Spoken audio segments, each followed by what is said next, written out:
This is Flamberge. It's an indie game that just barely went into early access on Steam, and I am going to start a brand new game so that we can learn how to play. All right. I'm very good at coming up with save game titles. So yeah, so this is super early access. I mean, they're having their audience do error reporting. They said most of the content is not in yet. They've just got the beginning of the game and the core mechanics. But the core mechanics are interesting enough that I kind of want to check them out. Oh, of course, as always, my face is blocking something important. Let's lower left.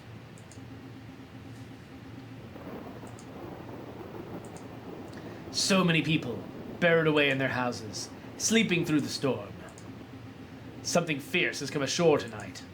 The storm will slow them for sure, but I do not know how we may stop them. There's a voice wavering in the woods. Logan. Logan? This is Delia. Halt! This is the domain of Lord Waldala! You are trespassing. Please turn back. What is he saying? I don't know, Logan. It's too foreign. Huh? This is your last warning. Logan! Wait, that was Logan. I don't know what I'm talking about. Logan, stay alive and stay hidden. You need to make your way back to Notchwood. Who's talking to me?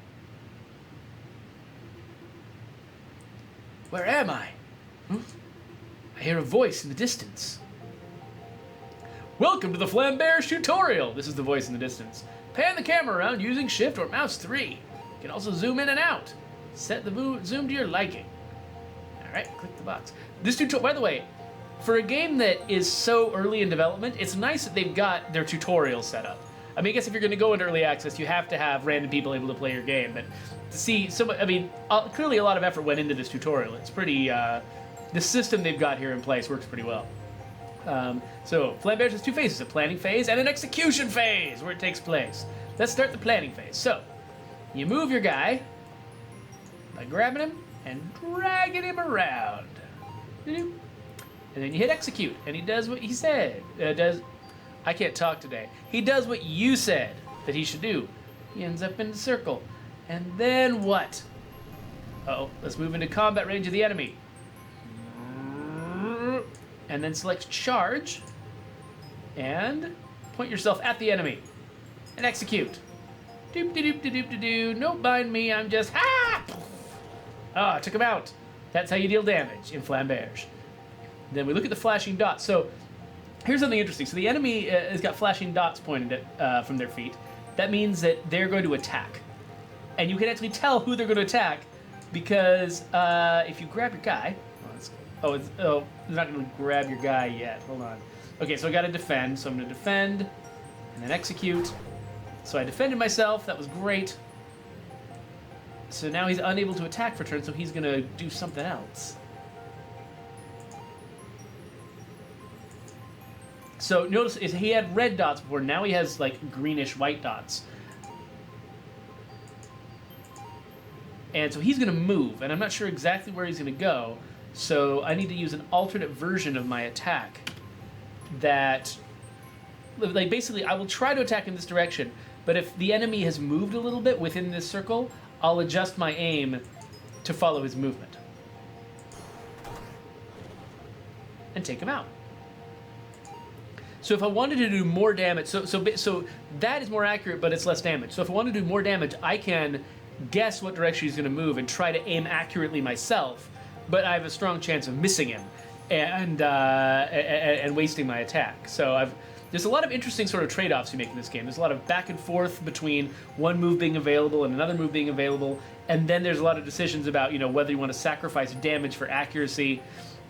And so it gets more complex as you go. It seems pretty simple straight right now, but so select charge, and then okay, so we want to put us in auto firing mode.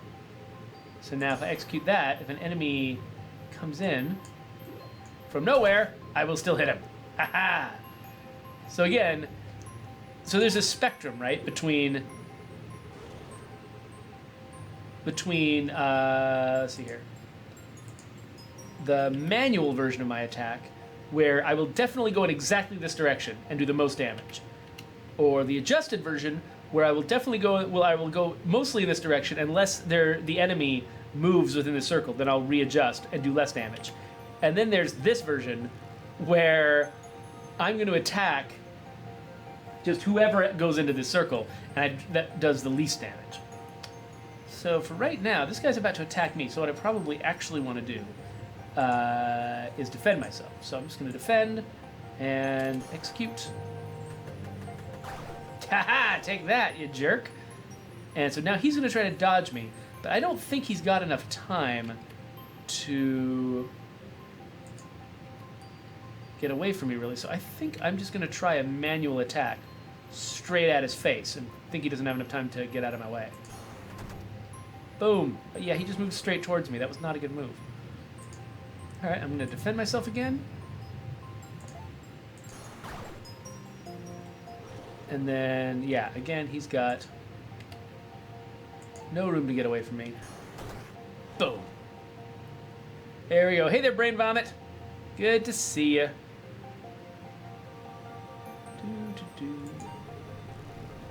Oh, continue upward. Oh, who's this guy?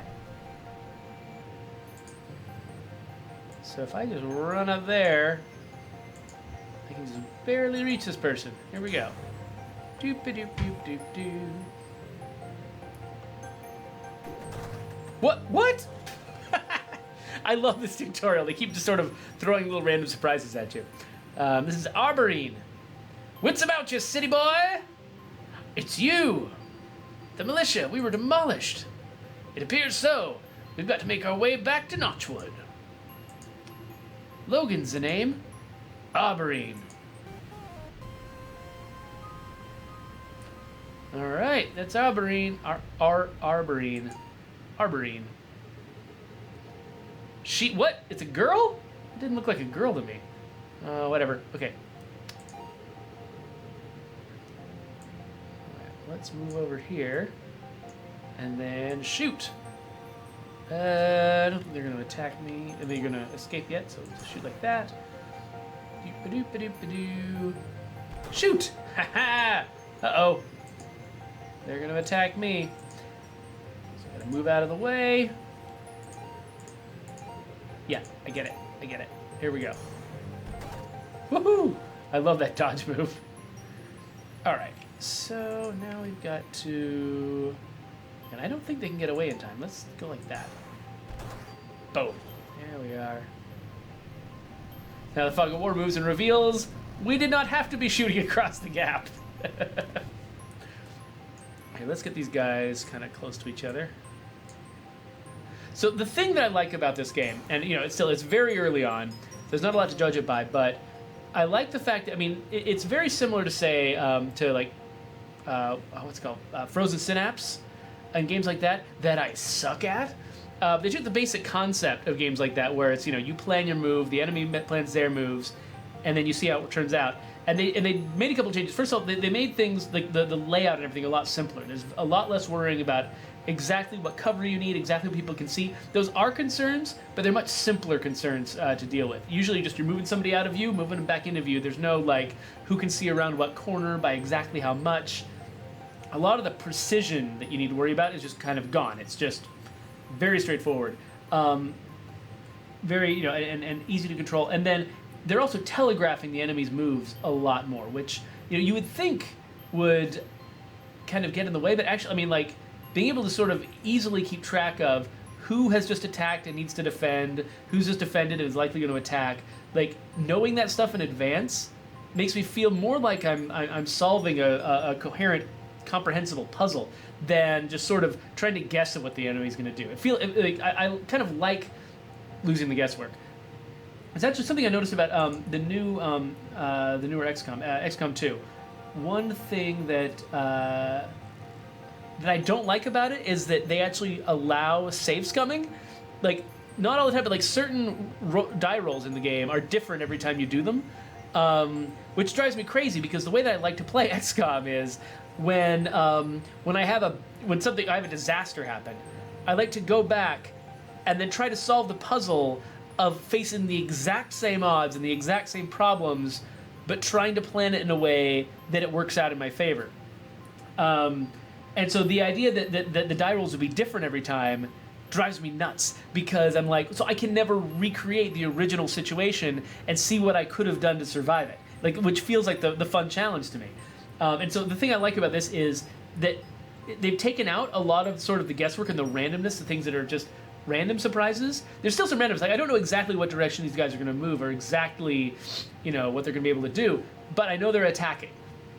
And in fact, I don't just know they're attacking, but I know they're both attacking this guy. Can you see what's going on there? When I move him back and forth, their little red dotted lines follow him. And so I know that they're aimed at him. I've got some sauce in my sleeve. That sucks. Anyway, so I know they're after him. And so I can move accordingly. So I'm going to move him just a little bit further forward and then defend. Meanwhile, I'm going to have her ready to attack these guys. And let's do just auto attack. So when they get close, she'll shoot them.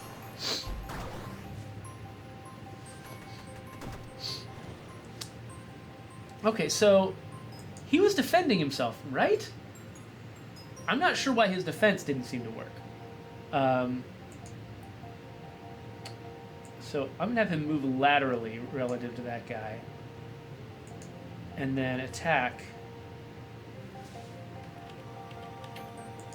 anywhere. She can't do anything, but nobody's attacking her, so she's just gonna kind of move out of the way. Okay, so he still got hit that guy back. Now she's gonna hit him there. He's gonna defend himself again.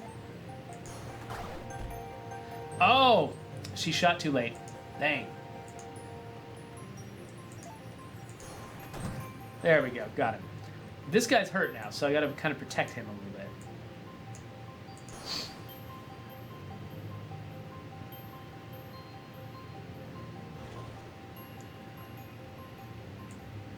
So let's see, let's move him just a little bit closer.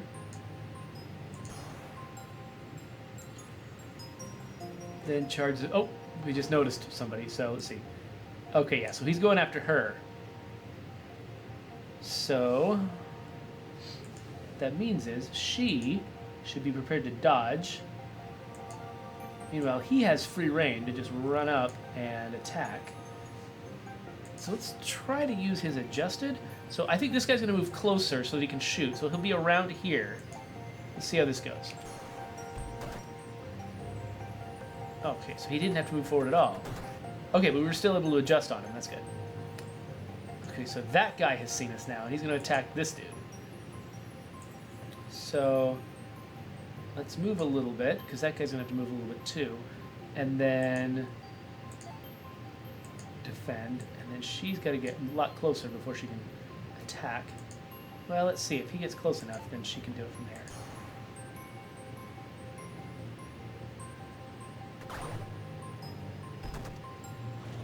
Alright, so now he's going to try to defend, so grab this dude, just charge right at him, and if he runs away, she'll be closer. Boom! Victory!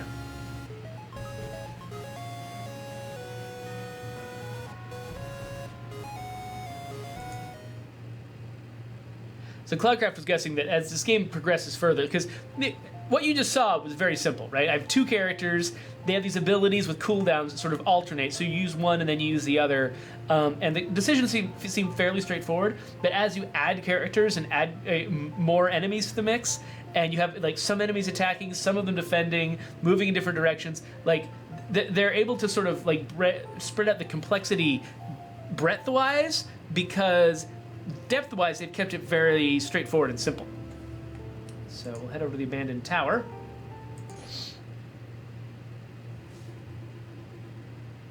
There's a man over by that tower.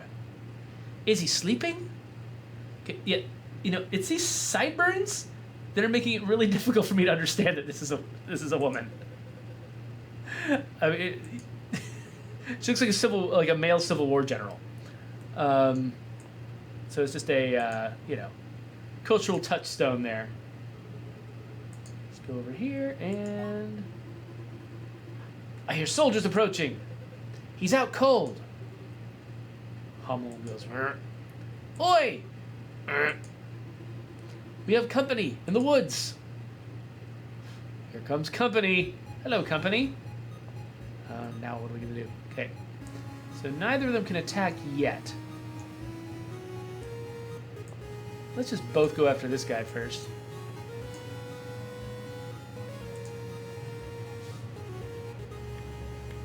If she gets close enough, we'll hit her. Actually, let's both be ready to auto attack. Oh yeah, this is going badly for you, lady. Ha ha! Alright, so now this guy is going to attack who? Her. Okay. He's a spearman, though, so I think as long as she keeps her distance... Oops. She's probably fine. So let's move this guy up and be like, I will attack all who come near. And she's like, I'm just going to be back here, okay? So this guy's committed to attacking her, so... Boom! Oh, they both attacked at once. Nice. He's still attacking her. Wow. I don't know what his deal is with her, but,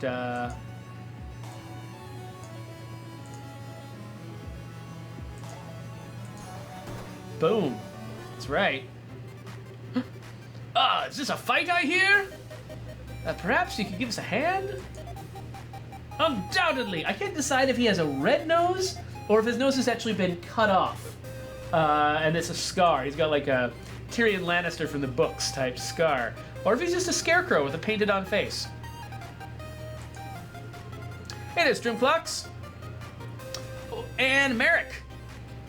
Good to see you guys. Alright, so let's select him. He's about to attack. Let's defend with parry. Here we go. Guy runs up and he's like, roar! Boom! My parry does damage. So each of these classes has a different, like they all have an attack and a defense, but it's a different setup for each of them. I'm a level 2 swordsman. Oh, so many people. What am I gonna do? Alright, so... Oh, you can also mouse over these guys to see who they're aimed at. So those two are both going after him. He's going after him. So let's... Oops. Let's attack. While I defend. And then I'll come over here. Actually, I'm gonna just try to stay out of their range for now. Oh, still hit me. Okay, this guy is gonna be evading, and this guy, oh, you're attacking me, huh? Okay, so I'm going to, I can't really defend, so I'm gonna attack this guy. I wonder if I can intercept him. How? Okay. Yeah, so this guy, he's really great at defending himself, but he doesn't have as long range in attack. So I have to actually, like, manually get him a lot closer. This guy's going to be moving, though, so I think I'll probably just set him to do an auto attack around there somewhere. Ah, I'm in trouble. Luckily, everyone's attacking him for some reason, so... Okay, so you just... attack like that. You... Actually, you just defend. And you... attack like that. Oh! My guess about where to shoot that guy did not work. Everyone attack! Attack! Attack! Boom! Victory!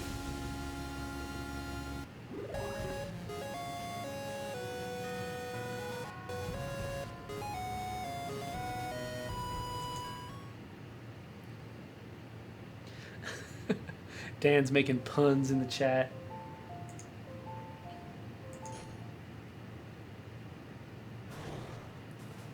That's probably the last mission we're gonna do, just because we've got another stream to do in just a sec. So it's introducing a few new mechanics, like being able to place your guys at the outset. Right here it doesn't matter too much, but eventually there will be fights where it does. These guys already see me. They're already attacking. They're both attacking this guy, of course. So he's going to defend. Meanwhile, these guys are going to just be waiting to attack somebody.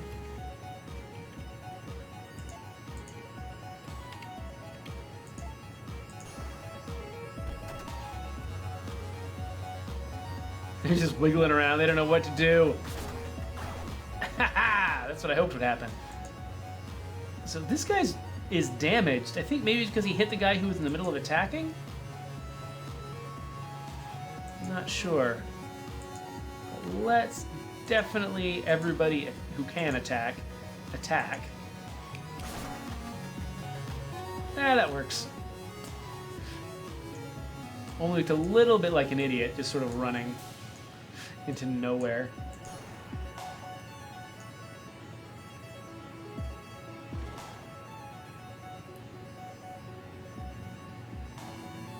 Oh, Merrick wonders if I've played Pit People. Yes, I have. In fact, so I loved the crap out of Pit People. In fact, you can look at my YouTube channel. I've got the video of me playing it there. I wonder if this is okay. He did see me.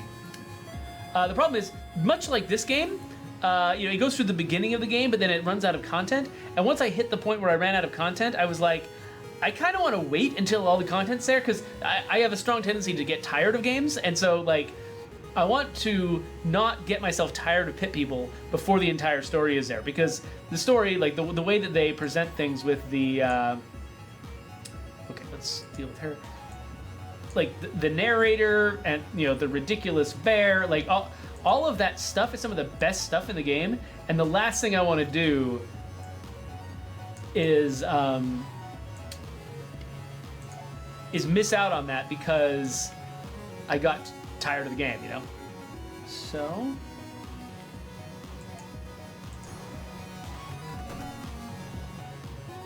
Haha. Alright.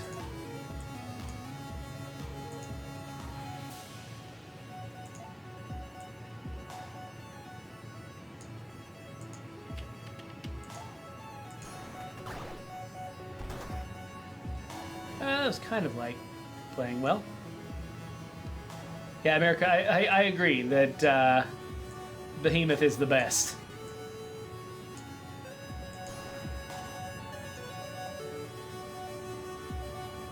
My kids are still obsessed with Battle Block Theater.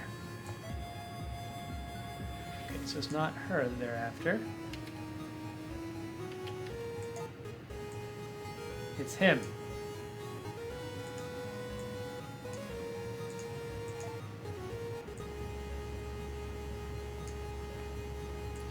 So I'm going to try to move him around and then attack.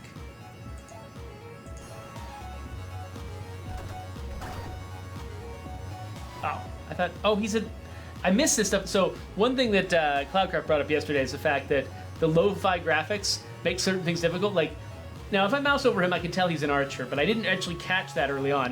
He looked kind of like a swordsman to me, so I wasn't predicting how he was going to attack very well.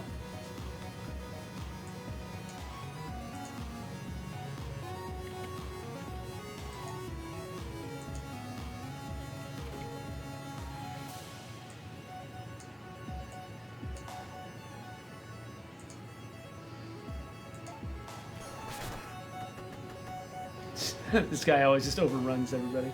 Alright. So now I get everybody over here. I love this sort of like the movement thing where I get to just sort of drag the character along the route I want them to take. It feels really good and satisfying, and I haven't played a lot of games that control that way.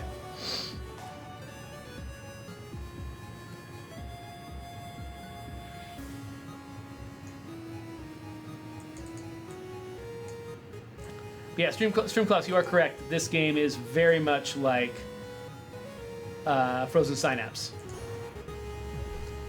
And now she's just going to wander around for no reason. Doop-a-doop. All right. Okay, so the archer sees me. Who's the archer going after? It looks like that guy. Okay, so means this guy should probably hang back while everybody else gets close.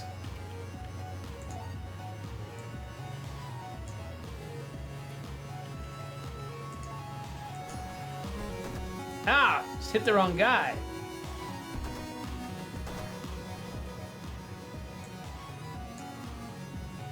Okay, nobody sees me yet.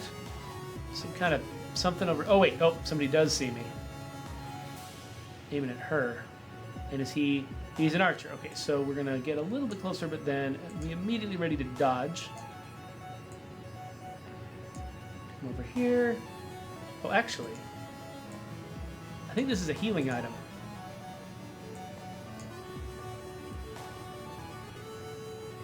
All right. Huh?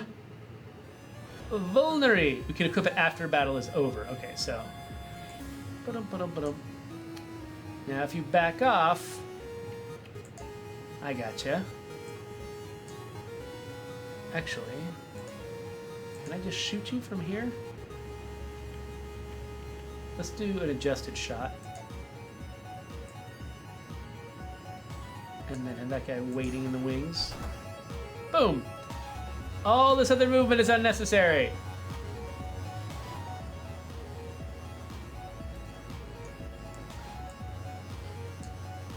Yeah, controlling your character by dragging them makes sense in a... I mean, basically in exactly this kind of game, right? Where the movement isn't really happening live, you're just sort of deciding roughly where it goes, and you can sort of have some fine-grained control. But if you make a mistake, you can just go back and do it again. It's like there's no pressure to get it right the first time.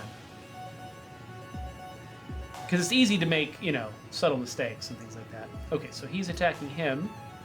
So, and he's an archer, so this guy better just get out of dodge. Meanwhile, he will come up here and be like, I will kill you. And then she comes up here and is similarly like, I will kill you. Okay, so yeah, so he's shot uselessly. So now, okay, he's trying to run away. And I'm like, nuh-uh.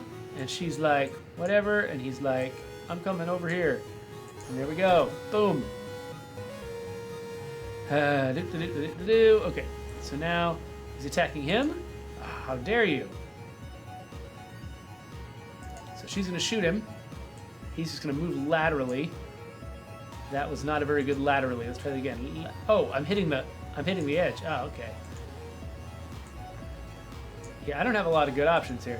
This guy's defenses are kind of useless against... I mean, I could... You know, I'll try defending and see what it does against an arrow, but I don't think it's going to do much.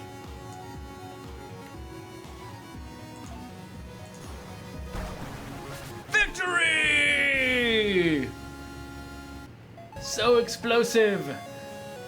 Such cubes of fire.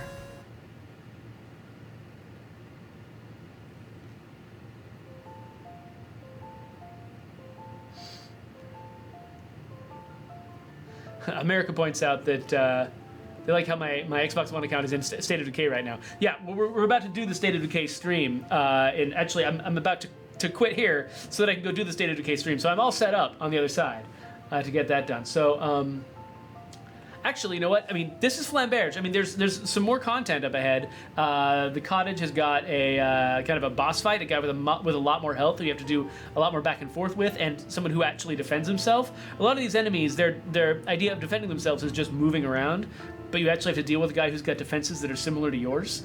And so the game continues to get more interesting, continues to expand. And I think it's definitely worth checking out. It's not very expensive, and they're really doing some interesting, neat stuff. So that's Flamberge. Guess I'll save.